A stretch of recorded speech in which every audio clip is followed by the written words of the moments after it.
साथियों सलाम, नमस्ते, सत श्री अकाल और जय भीम जोहार। साथियों, जब संविधान बना तो हमारे पुरखों ने यह महसूस किया था कि कोई भी हाशिए पर ना रहे, मुख्य धारा में देश का हर वर्ग, हर समाज, हर समुदाय शामिल हो और जो तबका कमजोर है उसे सरकार सुविधाएं दे ताकि वो मुख्य धारा में शामिल हो सके, ताकि किसी तरह का एक कल्याणकारी राज्य में भेदभाव देखने को नहीं मिले। इसी कारण से एसटी, एससी, ओबीसी इन लोगों को आरक्षण की सुविधाएं दी जाने लगी। पहले यह तय था कि एसटी, एससी को 10 साल तक आरक्षण दिया जाएगा, लेकिन ऐसा संभव नहीं हो सका, तो हर 10 साल के बाद सीमा बढ़ाई जाती है। पहले कुछ जनजातियों को या कुछ जातियों को ये सुविधाएं हासिल थी, रह रहकर संशोधन होता है संविधान में और उस सूची में एससी, एसटी या ओबीसी की सूची में कुछ और वर्ग समुदाय को शामिल किया जाता है। यह ऐसी परंपरा रही है। मैं ऐसी बात इसलिए कर रहा हूं दोस्तों कि झारखंड मामला गर्म है, काफी तूल पकड़ चुका है, हिंसा की नौबत तक आ चुकी, आमने सामने भी दो वर्ग हो चुका है। लगातार ऐसे वीडियो आप देखते रहे हमारे जीटीओ लाइव पेज पर। कुर्मी समुदाय का कहना है कि हमारी बरसों पुरानी मांग है तो हमें भी एसटी की सूची में शामिल किया जाए। उसको लेकर उनका अपना आंदोलन है, अपना धरना प्रदर्शन है। तो दूसरी जानिब यहाँ का आदिवासी समुदाय है, मुखर होकर उसका विरोध कर रहा है कि हम ऐसा हरगिज होने नहीं देंगे। ऐसी सारी कहानियां साथियों हम लोग बांटते रहते हैं। अब सवाल यह है कि एसटी का दर्जा मिलता कैसे, प्रोसीजर क्या है, कुर्मी समुदाय को वो हक अधिकार कैसे मिलेगा। तेज तर्रार पढ़े लिखे नौजवान लीडर है अमित महतो, बताया जाता है कि आसू पार्टी से संबद्ध हैं, वो लगातार हस्तक्षेप करते रहते हैं। घाटशिला उपचुनाव के समय नो एसटी नो वोट का अभियान भी उन्होंने सफलतापूर्वक चलाया, जिसके नतीजे में आपने देखा बाबूलाल सोरेन जो भाजपा के उम्मीदवार थे एनडीए के, चारों खाने चित हो गए। अब भारी मतों से जेएमएम उम्मीदवार सोमेश चंद्र सोरेन को जीत मिली वहां पर। तो हम चाहते हैं दोस्तों कि सुनिए, दरअसल बहुत ही कायदे से, सलीके से, सधे ढंग से अमित महतो ने समझाया है कि एसटी की सूची में कैसे शामिल होना है, क्या है उसका प्रोसीजर, क्या है उसका तरीका। फिर हम बात करते हैं। कोई भी न्यू कम्युनिटी, न्यू जनजाति, नया जनजाति को लिस्ट करने का क्या सरकारी प्रोसेस है। इसमें बहुत सारा कंफ्यूजन भी है, हमारे समाज में भी है और बहुत सारे दूसरे समाज में भी है जो इस लड़ाई को लड़ रहे हैं। तो मैंने कुछ सरकारी दस्तावेज निकाला है, उसी दस्तावेज के अनुरूप जो सरकारी प्रोसेस है उस गवर्नमेंट के प्रोसेस पे हम लोग आज डिस्कस करेंगे। कई बार हम लोग देखते हैं लोग भाषणों में अलग अलग तरह की बातें करते हैं, या फिर नॉर्मल फेसबुक यूनिवर्सिटी में लोग कुछ भी पोस्ट करते रहते हैं, कुछ भी बताते रहते हैं, ज्ञान बांटते रहते हैं। तो इसीलिए हम लोग इसका सरकारी जो प्रोसेस है उस प्रोसेस को मैंने रिसर्च करके निकाला है। और मुझे पहले भी थोड़ा सा आइडिया था क्योंकि काफी साल हो गए इस टॉपिक पे मैं काम कर रहा हूँ, खुद इन्वॉल्व हूँ, तो मुझे पता है कि प्रोसेस क्या है।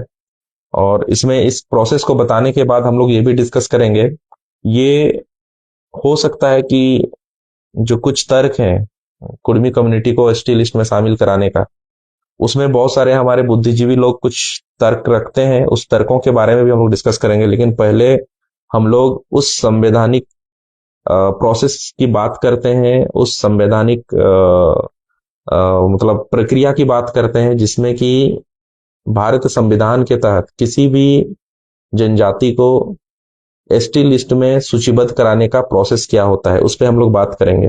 तो सबसे पहले मैं आपको बताऊं, हम लोग थोड़ा हिस्ट्री में जाते हैं। सबसे पहले संविधान के जो मूल संविधान हमारा था, जब जिसमें संशोधन नहीं हुआ था, उसमें आर्टिकल 338 आर्टिकल 338 अनुच्छेद 338 था, जिसके तहत एक आयुक्त की अपॉइंटमेंट किया जाता था सरकार के द्वारा, सेंट्रल गवर्नमेंट के द्वारा, राज्य सरकार और सेंट्रल गवर्नमेंट के द्वारा आयुक्त का, जैसे कि आपके जिला में अभी आप डीसी देखते होंगे, वैसे ही एक स्पेशल अधिकारी का नियुक्त करने का प्रावधान था आर्टिकल 338 के तहत, ये मूल संविधान में। और उस आयुक्त का, उस अधिकारी का रोल क्या होता था, वो अनुसूचित जाति और अनुसूचित जनजाति आयुक्त के रूप में वो अपॉइंट होता था। पहले ये पूरे भारतवर्ष में करीब 16-17 आयुक्त का चुनाव किया जाता था, या फिर आप बोलिए डिप्लॉय किया जाता था गवर्नमेंट के द्वारा। ठीक है, इनको अनुसूचित जाति और अनुसूचित जनजाति आयुक्त बोला जाता था। ठीक है, इस आयुक्त को संविधान के अनुच्छेद 338 के तहत ये डिप्लॉय किया जाता था, अपॉइंट किया जाता था सरकार के द्वारा। ठीक है, और इनकी जिम्मेदारी क्या होती थी, एसटी और एससी, ये पूरे दोनों वर्गों के लोगों का पूरे भारत वर्ष में देख रेख करना, उनके संबंधी पॉलिसी बनाने, सरकार जो पॉलिसी बनता था उसमें अपना रिकमेंडेशन देना, इनका डेवलपमेंट कैसे हो रहा, किसी भी तरह का एसटी और एससी के डेवलपमेंट हो या फिर उनके किसी भी XYZ का चीजों को लेके अगर सरकार को कोई रिकमेंडेशन चाहिए होता था, वो एसटी एससी आयुक्त जो कि संविधान के 338 धारा के तहत डिप्लॉय किया जाता था, उनसे वो उसका रिकमेंडेशन लिया करता था, लेते थे।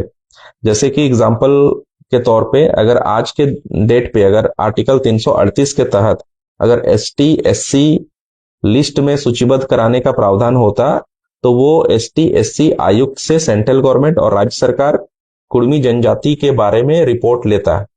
ठीक है ना, ये पहले का क्राइटेरिया था, ये आज क्राइटेरिया नहीं है। ठीक है, तो मैं इतिहास भी बता दे रहा हूं, ये आगे चल के ये आर्टिकल जो 48 संविधान का 48वां संशोधन जब हुआ, तो ये आर्टिकल को बदल दिया गया करीब 1978 या 87, ये एग्जैक्ट मुझे थोड़ा सा क्लियरिटी नहीं है, 19 या तो 78, नहीं सॉरी 1978 नहीं, 1978 में पहली बार इसमें एक बदलाव किया गया। 1978 में आर्टिकल 338 में एक बदलाव किया गया, जो आयुक्त पहले डिप्लॉय किया जाता था, उस आयुक्त के जगह पर एक समिति का गठन करने की बात हुई। ठीक है ना, आयुक्त का मतलब उसको होलसोल पूरा पावर था कि वो एसटी एससी के बारे में कोई भी रिपोर्ट अगर राज्य सरकार या फिर केंद्र सरकार पूछती है तो वो उसको रिपोर्ट बना के आगे भेजता था। ये आर्टिकल 338 के तहत था। 1978 में आर्टिकल 338 में 48वें संशोधन के तहत एक बदलाव किया गया कि आयुक्त के जगह पर एक समिति का गठन किया गया। ये समिति आज भी है, ठीक है। तो 1978 में समिति के साथ एक आयोग का गठन किया गया था, और उसके बाद 1989 में इसी 338 अनुच्छेद को बदलकर 342 अनुच्छेद कर दिया गया। ठीक है, तो आज के डेट पे अगर कोई एसटी इंक्लूजन की हम लोग बात करते हैं, किसी भी, जैसे कि अभी हम अपने ही जनजाति की बात करते हैं, अगर कुर्मी जनजाति कम्युनिटी को अगर एसटी लिस्ट में शामिल किया जाएगा तो संविधान के आर्टिकल 342 के तहत ये सूचीबद्ध किया जाएगा नए तरीके से। ठीक है, इसमें बहुत लोगों का ये भी बात रहता है कि हम लोग पहले एबोरिजिनल ट्राइब थे तो हमारे लिए 342 धारा वर्कआउट नहीं करता है, तो वो उसको हम लोग बाद में डिस्कस करेंगे। अभी सरकारी जो प्रावधान है किसी भी न्यू कम्युनिटी को एसटी लिस्ट में शामिल कराने का, उस पर हम लोग बात करते हैं। ठीक है, 338 पहले था, इसी को बदल के 1989 में इसको बदल के आर्टिकल 342 के तहत अभी एसटी लिस्ट में इंक्लूजन किया जाता है, शामिल किया जाता है। ठीक है, ये क्लियर हो गया। पहले 338 था जिसमें एक एसटी एससी आयुक्त को अपॉइंट करती थी सरकार, उसी को बदल दिया गया, बदल के एक समिति का प्रावधान किया गया और वो समिति आज भी एज इट इज चल रही है। पहले 338 धारा थी, अभी 342 के तहत एसटी इंक्लूजन होता है। ठीक है, ये क्लियर है। अब हम लोग आते हैं इसका प्रोसेस क्या है। ठीक है, इसमें बहुत कंफ्यूजन है। बहुत सारे हमारे युवा साथी जिनको नॉलेज नहीं है, जो फेसबुक यूनिवर्सिटी और व्हाट्सएप यूनिवर्सिटी में पढ़ के आते हैं, वो लोग तर्क करते हैं कि एसटी इंक्लूजन सेंट्रल गवर्नमेंट का मैटर है। कुछ लोग बोलते हैं एसटी इंक्लूजन स्टेट गवर्नमेंट का मैटर है। भैया ऐसे कुछ नहीं है। ठीक है, इसका प्रोसेस मैं आपको बता देता हूं। ठीक है, इसका जो प्रोसेस है वो प्रोसेस ये है कि सबसे पहले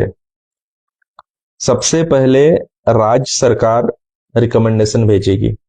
ठीक है, राज्य सरकार रिकमेंडेशन भेजेगी किसी भी जनजाति जो उस राज्य में बिलोंग करता हो, बसवास करता हो। जैसे एग्जांपल फॉर मेरा कुर्मी जनजाति समुदाय, आज अगर झारखंड सरकार अगर वो चाहती है कि एसटी लिस्ट में कुर्मी जनजाति समुदाय सूचीबद्ध हो, तो वो एक रिकमेंडेशन लेटर बनाएगी। लेटर बना के वो ट्राइबल मिनिस्ट्री को भेजेगा। ठीक है ना, प्रोसेस समझिएगा। और ये हर स्टेट में अलग अलग है। बंगाल में अलग है और उड़ीसा में अलग है। मतलब अलग है, मतलब कि झारखंड में बसवास करने वाले कुर्मी महतो के लिए अलग लेटर जाएगा, बंगाल के लिए अलग लेटर जाएगा और उड़ीसा के लिए अलग। तीनों जगह पर अलग अलग लेटर जाएगा, एक लेटर से नहीं चलेगा। ठीक है, सबसे पहले लेटर जाएगा राज्य सरकार की सिफारिश, ये हो गया। उसके बाद सिफारिश के बाद ये जनजातीय मामलों के जो मंत्रालय है, ट्राइबल मिनिस्ट्री अफेयर्स को ये भेजेगा। ठीक है, ट्राइबल मिनिस्ट्री जो है वो महापंजीयक जो ORGI है, organisation for registrar general of India, ठीक है, उसको भेजेगी इसको समीक्षा करने के लिए। ठीक है, इसको प्रोसेस समझिए। पहले स्टेट गवर्नमेंट भेजेगा ट्राइबल मिनिस्ट्री को, ट्राइबल मिनिस्ट्री ORGI को भेजेगा और ORGI इस पे एनालिसिस करेगा। उस एनालिसिस के तहत वो TRI से रिपोर्ट मांगेगा और रिपोर्ट किस किस आधार पे होगा मैं बता रहा हूं।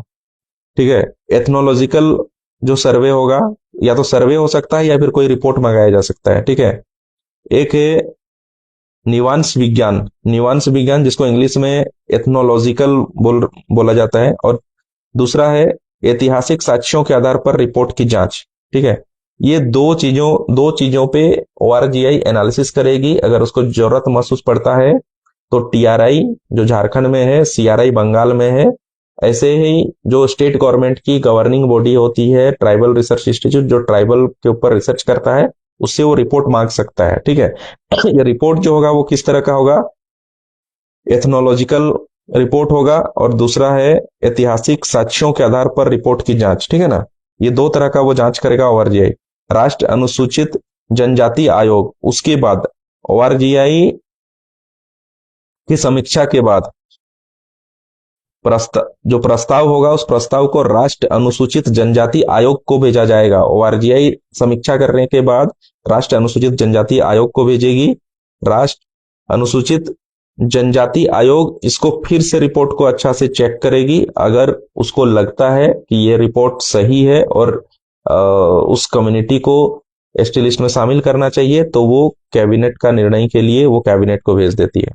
ठीक है, फिर उसमें सरकार का रूल आ जाता है। ठीक है, कैबिनेट का निर्णय में ये होता है कि जो भी समीक्षा और सारा चीज आया है उसको मंत्रिमंडल को भेज दिया जाता है। उसके बाद मंत्रिमंडल की मंजूरी के बाद इसको राष्ट्रपति का कार्यालय भेजा जाता है और राष्ट्रपति के द्वारा एग्जैक्टली उस पे मुहर लगता है। तो ये प्रोसेस है। तो कोई इसमें मतलब कंफ्यूजन, बहुत लोग कंफ्यूज होते हैं। ठीक है, तो इसलिए मैंने क्रिएट कर दिया। एथनोलॉजिकल ट्रेट देखा जाता है, आदिम लक्षण। दो एथनोलॉजिकल ट्रेट था, उसमें आदिम लक्षण, विशिष्ट संस्कृति और पहचान। जो आदिम लक्षण का मतलब होता है, जैसे कि कुर्मी जनजाति की मैं बात करूं तो वो लोग गेंडा खाते हैं। गेंडा आपने देखा होगा, गेंडा खाते हैं। तो ये एक है आपका आदिम लक्षण आपका हो गया। ठीक है, उसके बाद विशिष्ट संस्कृति, जैसे हमारा पाता नाच हो गया, नेगाचारी है। ठीक है, हमारी एक संस्कृति है, एक कस्टमरी लॉ है। तो ये सारा जो हो गया आपका विशिष्ट संस्कृति में आता है। और पहचान, आपकी एक विशेष पहचान होनी चाहिए। जैसे पीला गमछा है, ठीक है, ये पीला गमछा हमारा पहचान है। इसके अलावे हम लोग पहचान के रूप में अब इस तरह से बोल सकते हैं कि कुर्मी लोग खेती करता है, ठीक है, तो ये उनकी संस्कृति है, ठीक है, तो उसकी एक विशिष्ट पहचान होनी चाहिए कि ये जनजाति है, ठीक है। तो ये तीन है, आदिम लक्षण, विशिष्ट संस्कृति और पहचान, और एथनोलॉजिकल ट्रेट्स, ठीक है। उसी एथनोलॉजिकल ट्रेट्स में ये सारा आता है, आदिम लक्षण, विशिष्ट संस्कृति और पहचान, ठीक है। भौगोलिक अलगाववाद, ठीक है, ज्योग्राफिकल आइसोलेशन, ये हम लोग बहुत बार डिस्कस करते हैं, ठीक है। बैकवर्डनेस, पिछड़ापन, चार पांच चीजें हैं। तो जो नॉर्मल ये आर्टिकल 342 के तहत भी इन सारे चीजों को डिस्क्राइब किया गया है, तो उस पर हम लोग बहुत ज्यादा नहीं जाएंगे। तो प्रोसेस में आपको बता देता हूँ। सबसे पहले मैं फिर से रिपीट कर देता हूँ, सबसे पहले स्टेट गवर्नमेंट जिस स्टेट में जो भी जनजाति रहती होगी उसको शेड्यूल ट्राइब में अमेंडेंट करने के लिए, जोड़ने के लिए उस राज्य की सरकार पहले रिकमेंडेशन भेजेगी। जैसे कि हम लोग का रिकमेंडेशन एक बार राज्य सरकार से जा चुका था, ठीक है, वो रिकमेंडेशन अब खत्म हो चुका है, खारिज हो चुका है।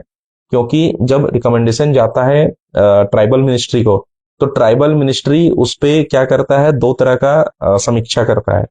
एक एथनोलॉजिकल ट्रेट्स को लेके, और दूसरा आपका उस पे जो विशिष्ट आपका लक्षण है, ठीक है, ये दोनों चीजों पे आपका पिछड़ापन, आपका जो 5 या 6 पॉइंट्स हैं, ठीक है, ज्योग्राफिकल आइसोलेशन है, विशिष्ट आपका कल्चर होना चाहिए, आदिम जनजाति होना चाहिए, आदिम लक्षण होने चाहिए, फिर ज्योग्राफिकल आइसोलेशन होना चाहिए, साइनेस टू कांटेक्ट एक है। तो ये 4-5 पॉइंट्स हैं, इस पे हम ज्यादा नहीं जाएंगे, सिर्फ हम लोग प्रोसेस की बात कर रहे हैं। सबसे पहले राज्य सरकार भेजेगी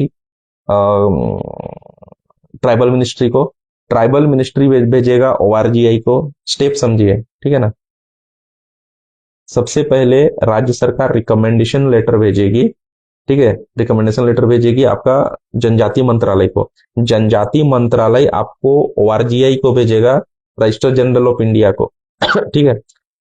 ओआरजीआई 2 पॉइंट्स पे इसका लुकआउट करेगी, ठीक है। एक तो एथनोलॉजिकल और ऐतिहासिक साक्ष्यों के आधार पर रिपोर्ट की जांच। ऐतिहासिक साक्ष्यों का मतलब जैसे कि कुर्मी जनजाति कम्युनिटी 6 सितंबर 1950 से पहले आदिम जनजाति लिस्ट में एबोरिजिनल ट्राइब में थी, तो ये हम लोग का हिस्टोरिकल मतलब साक्ष्य हो गया, ठीक है। उसके बाद वो एथनोलॉजिकल, एथनोलॉजिकल मतलब आज हमारा जीवन मतलब जैसे जो 5-6 पैरामीटर्स है उसको हम लोग फुलफिल करते हैं कि नहीं, आदिम आदिम आदिम लक्षण हमारे अंदर है या नहीं है, विशिष्ट कल्चर हमारे अंदर है या नहीं है, बैकवर्डनेस है या नहीं है, ठीक है, ज्योग्राफिकल आइसोलेशन है या नहीं है, साइनेस टू कॉन्टेक्ट, ये सारे पॉइंट्स हैं या नहीं है। ज्योग्राफिकल आइसोलेशन का मतलब है कि मुख्य टाउन से हमारे जो गांव हैं वो मुख्य शहर से दूर होने चाहिए, ये इसको ज्योग्राफिकल आइसोलेशन बोला जाता है। और साइनेस टू कांटेक्ट का मतलब कोई भी दूसरी जनजाति से जब हमारा कांटेक्ट होता है, जब हम उनसे घुलते मिलते हैं, तो हम संकोचित भावना रखते हैं या नहीं रखते हैं। तो ये सब कुछ कुछ चीजें हैं जो जिसके ऊपर आरजीआई लुक आफ्टर करता है, डिस्कशन करता है। उसके बाद वो राष्ट्रीय अनुसूचित जनजाति आयोग को भेजता है।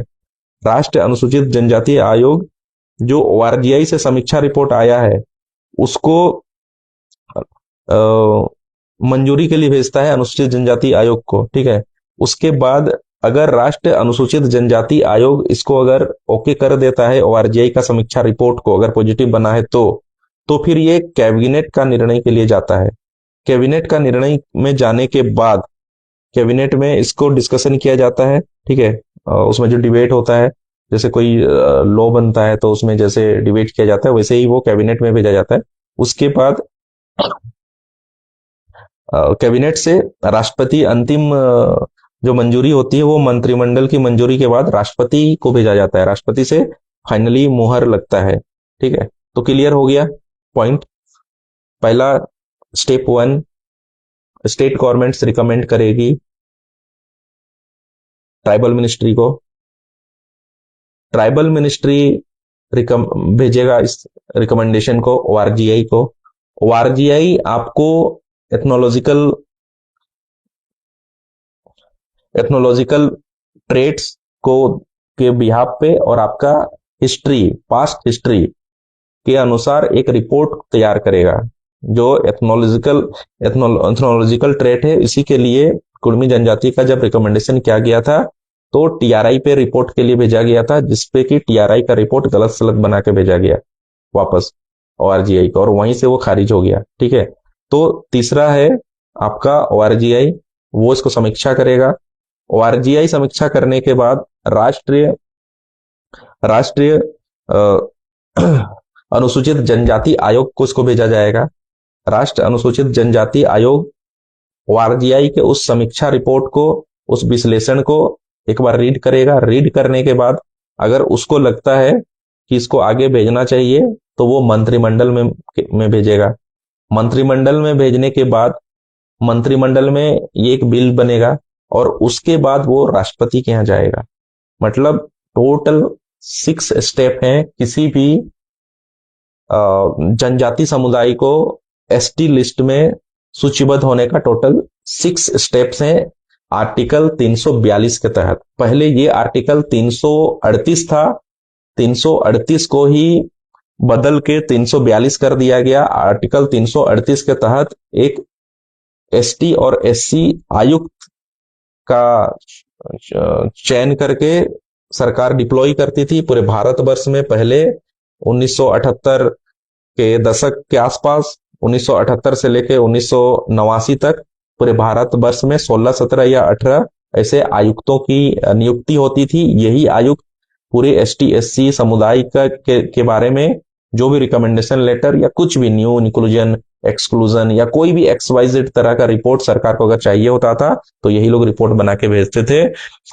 1987 1989 में इसी आर्टिकल को बदल दिया गया 342 के रूप में, और 342 में जो एक आयुक्त का डिप्लॉयमेंट और चुनाव करके सरकार रखती थी, उसी में एक समिति का भी प्रावधान 1978 में आ गया था। ठीक है, समिति और आयुक्त दोनों हुआ करते थे 1978 के आसपास। 1989 आते आते और अभी के टाइम में वो सिर्फ समिति रह गई है, और वही समिति रिकमेंडेशन करके आगे जो भी सरकार को रिपोर्ट चाहिए होता है उसके अकॉर्डिंगली वो भेजती है। तो टोटल 6 स्टेप्स एसटी लिस्ट में शामिल होने के लिए किसी भी जनजाति को टोटल 6 स्टेप्स हैं। ठीक है, पहला राज्य सरकार रिकमेंडेशन भेजेगी। कहाँ भेजेगी? जनजाति मंत्रालय को, ट्राइबल मिनिस्ट्री अफेयर्स को। ठीक है, वहां भेजने के बाद ट्राइबल मिनिस्ट्री अफेयर्स उसी रिकमेंडेशन लेटर को कहाँ भेजेगा? आपको ओआरजीआई को, organisation of registered general of India, वहां भेजेगा। ओआरजीआई कहाँ भेजेगा इसको? ओआरजीआई भेजेगा अनुसूचित जनजाति आयोग को भेजेगा। ठीक है, ओआरजीआई उसको समीक्षा करेगा 2 पॉइंट्स पे। एक, आपके साक्ष्यों के तहत, पास्ट साक्ष्यों के तहत जो पुराना गवर्नमेंट का रिकॉर्ड होगा उसको, नंबर 1। नंबर 2, एथनोलॉजिकल ट्रेट्स जो कि विशिष्ट आदिम लक्षण, backwardness, shyness to contact, geographical isolation, ये 4-5 पैरामीटर्स में वो आपकी समीक्षा करेगा। उसके बाद एथनोलॉजिकल ट्रेट्स को चेक करेगा, और उसके बाद आपका बैकवर्डनेस, ये सारी चीजों को चेक करने के बाद वो एक विश्लेषण बनाएगा, एक रिपोर्ट बनाएगा। उसी रिपोर्ट को वो क्या करेगा? ओआरजीआई आगे भेज देगा आपका राष्ट्रीय अनुसूचित जनजाति आयोग को। ये आयोग उस रिपोर्ट को फिर से चेक करेगा। चेक करने के बाद अगर उसको लगता है कि उसको आगे भेजना चाहिए तो वो आगे भेज देगा मंत्रिमंडल पे। मंत्रिमंडल पे ये डिबेट होगा, बहस होगा। बहस होने के बाद एक बिल बनेगा। बिल बन के ये चला जाएगा राष्ट्रपति के यहाँ। राष्ट्रपति का आखिरी मुहर लगेगा। हमारे जो महामहिम राष्ट्रपति जी हैं, जो अभी द्रौपदी मुर्मू जी मैडम है, उनका स्टैंप लगेगा, और उसके बाद कोई भी नया जनजाति कम्युनिटी वो शेड्यूल ट्राइब लिस्ट में सूचीबद्ध हो जाएगा। ठीक है, ये टोटल प्रोसेस है। अब इस प्रोसेस को हम लोग स्टॉप करते हैं। अब हम लोग आते हैं, कुछ हमारे बुद्धिजीवियों का बोलना है कि ये जो आर्टिकल 342 है और ये जो 6 स्टेप्स हैं, ये उन जनजाति समुदाय के लिए है जो नए तरीके से मतलब लिस्ट में सूचीबद्ध होंगे, और हम लोग तो पहले से ही सूचीबद्ध थे, और ये सही भी है। 6 सितंबर 1950 से पहले शेड्यूल ट्राइब, अनुसूचित जनजाति वर्ड नहीं था संविधान में। उस टाइम क्या होता था? उस टाइम हम लोग का एबोरिजिनल ट्राइब था, आदिम जनजाति का लिस्ट था, एबोरिजिनल ट्राइब लिस्ट था, जिसमें 13 जनजाति टोटल थे, जिसमें हो, मुंडा, कुड़ुक, जितने भी हैं हमारे उरांव, वो सारे के साथ हमारा कुड़मी जनजाति भी उस एबोरिजिनल ट्राइब के लिस्ट में था 6 सितंबर 1950 से पहले। 6 सितंबर 1950 के ही दिन एबोरिजिनल शेड्यूल ट्राइब वर्ड को, एसटी वर्ड को, अनुसूचित जनजाति वर्ड को संविधान में जोड़ा गया। जब जोड़ा गया तो एज इट इज हम लोग को सरकार का गजेटियर्स का नोटिफिकेशन है, एज इट इज उन 13 जनजातियों को इस लिस्ट में शामिल करना था, लेकिन भूलवश या साजिश के तहत कुड़मी जनजाति समुदाय को इस लिस्ट में शामिल नहीं किया गया, और इसीलिए 6 सितंबर 1950 से लेकर टिल टुडे 2025 तक जब मैं ये वीडियो बना रहा हूं, हमारा पूरा कम्युनिटी इसमें आंदोलनरत है और आंदोलन कर रहे हैं। अलग अलग प्लेटफॉर्म में इस बातों को हम लोग उठाते हैं, हमारे सारे सोशल लीडर उठाते हैं, पॉलिटिकल लीडर उठाते हैं, बहुत बार विधानसभा पार्लियामेंट में भी उठ चुका है, लेकिन आज तक इसका कोई ठोस समाधान नहीं निकला है। और इसमें कंफ्यूजन हमारे समाज में भी है। बहुत सारे युवा साथी जो जानते नहीं है, उनको लगता है कि ये स्टेट गवर्नमेंट, सेंट्रल गवर्नमेंट का, स्टेट गवर्नमेंट को इन्वॉल्वमेंट नहीं है। तो आप सबों से मैं निवेदन करता हूं कि कोई भी चीज व्हाट्सएप यूनिवर्सिटी और फेसबुक यूनिवर्सिटी से ना देखें। आप सरकारी रूल्स रेगुलेशंस को जाके उस मिनिस्ट्री का आरटीआई फाइल करें, या जाके आप उसमें चेक वर्डिंग्स भी आपको मिल जाएंगे, राइटअप्स मिल जाएंगे, बहुत सारे डॉक्यूमेंट्स मिल जाएंगे, आप उसके तहत आप उसको चेक करें। ठीक है, तो हमारे कुछ बुद्धिजीवी हैं, उनका बोलना है कि हम लोग पहले से ही थे तो पुनः हम लोग को शामिल किया जाएगा, तो आर्टिकल 342 हमारे यहाँ अप्लीकेबल नहीं होता है। तो राष्ट्रपति अपने वीटो पावर के तहत इसमें वो कर सकता है, वो कर सकता है, ठीक है ना। डायरेक्टली राष्ट्रपति को ये पावर है, किसी भी बिल को पारित करने के लिए वो डायरेक्टली वो कर सकते हैं, बट ऐसे वो करते नहीं है। वो इसलिए नहीं करते हैं क्योंकि जो लोअर लेवल ऑफ गवर्नेंस है, जो स्टेट गवर्नेंस है, उसका भी उसमें मंजूरी होना जरूरी है। ऐसे नहीं है कि वो अपने आप से बना के वो थोप देगा, ठीक है। तो इसीलिए स्टेट गवर्नमेंट का इसमें रिकमेंडेशन चाहिए होगा। हाँ, स्टेट गवर्नमेंट का रिकमेंडेशन के बाद डायरेक्टली जो टोटल फोर्थ बीच का जो प्रोसेस है, इसको सरपास करके डायरेक्टली राष्ट्रपति इसको कर सकता है। या फिर इसको ऐसे किया जा सकता है कि स्टेट गवर्नमेंट ने रिकमेंडेशन किया केंद्र जनजातीय मंत्रालय को, जनजातीय मंत्रालय ने इसको लिखा कि ये 6 सितंबर 1950 से पहले ऑलरेडी ये एबोरिजिनल ट्राइब लिस्ट में थे, तो इनको किसी नए तरीके से विश्लेषण करने की जरूरत नहीं है, इसको आप आगे एज इट इज भेजिए। तो फिर वो जाएगा, प्रोसेस में ही जाएगा, वो आरजीआई पे जाएगा, आरजीआई रिपोर्ट बना देगा पुराने साक्ष्यों के तहत या फिर न्यू रिफॉल्यूशन के इंफॉर्मेशन के तहत कि ये 6 सितंबर 1950 से पहले कुड़मी जनजाति समुदाय एसटी लिस्ट में सूचीबद्ध थी, इसीलिए इसके लिए कोई नया रिसर्च या नया एथनोलॉजिकल रिपोर्ट की जरूरत नहीं है। पुराने एथनोलॉजिकल रिपोर्ट के तहत या फिर पुराने साक्ष्य के तहत इनको फिर से एज इट इज उसी तरह से जैसे एबोरिजिनल ट्राइब में थे उसी तरह से शेड्यूल ट्राइब में फिर से अमेंडमेंट किया जाए, क्योंकि एबोरिजिनल ट्राइब जो थे उन्हीं को शेड्यूल ट्राइब में 6 सितंबर 1950 के दिन जब नया लिस्ट बना तो उसमें शामिल किया गया। ठीक है, क्लियर है। तो मैं जो हमारे कुछ बुजुर्ग हैं उनका जो वो रहता है, आई मीन उनका जो तथ्य रहता है कि हम पे आर्टिकल 342 एप्लीकेबल नहीं होगा, तो ऐसे नहीं है, आर्टिकल 342 एप्लीकेबल होगा। लेकिन ये 6 प्रोसेस जो है, इस प्रोसेस को जो 3-4 प्रोसेस है इसको सरपास किया जा सकता है, ठीक है। लेकिन बिल तो बनेगा तो मंत्रिमंडल में जाएगा ही, ठीक है। और एक प्रोसेस है, ऐसे नहीं है, प्रोसेस के तहत ही आप जाएंगे। अगर ब्लॉक में कोई चीज भेजा गया है तो एग्जाम्पल पर आप समझो, आपको आपके गांव में सड़क नहीं है और सड़क के लिए आपने ब्लॉक को लिखा है वीडियो को, तो ब्लॉक डेवलपमेंट ऑफिसर उनका नाम ही है कि ब्लॉक के डेवलपमेंट की उसको देखना है, ठीक है। तो वो उस चीज को कहाँ भेजेंगे, वो डीसी को भेजेंगे। आप डायरेक्टली डीसी को भी रिकमेंड कर सकते हैं, लेकिन डीसी क्या करेगा, फिर ब्लॉक भेजेगा उसका रिपोर्टिंग के लिए, किस तरह से उस गांव के लोग आए हुए हैं, क्या उनका जो डिमांड है क्या सही है या नहीं है। तो प्रोसेस वही है, क्योंकि गवर्निंग जो इंडिया को गवर्न करने का जो प्रोसेस बना है उसी प्रोसेस के तहत सारा चीज किया जाता है। हाँ, ये आप बोल सकते हैं कि एथनोलॉजिकल रिपोर्ट जो है ये हमें नहीं लगेगा, ये बोलने से चलेगा, क्योंकि उसमें पुराने साक्ष्यों के तहत और ओल्ड रिपोर्ट के तहत वो हम लोग को डायरेक्टली आगे उसी वे में रिकमेंड कर सकते हैं। इस बात का मैं पक्षधर हूं। बट आर्टिकल 342 यूज होगा, जो पहले आर्टिकल 338 था वही आर्टिकल 342 अभी है, जो इंक्लूजन ऑफ एसटी लिस्ट का जो न्यू लिस्ट है उसमें इंक्लूड करने के लिए किसी भी जनजाति समुदाय को वो एप्लीकेबल होता है। तो ठीक है साथियों, मेरा इन्फॉर्मेशन अगर आपको मतलब कुछ और आपके पास अगर तथ्य हैं तो आप इसमें बताइएगा। इसमें दादा यहाँ का सरकार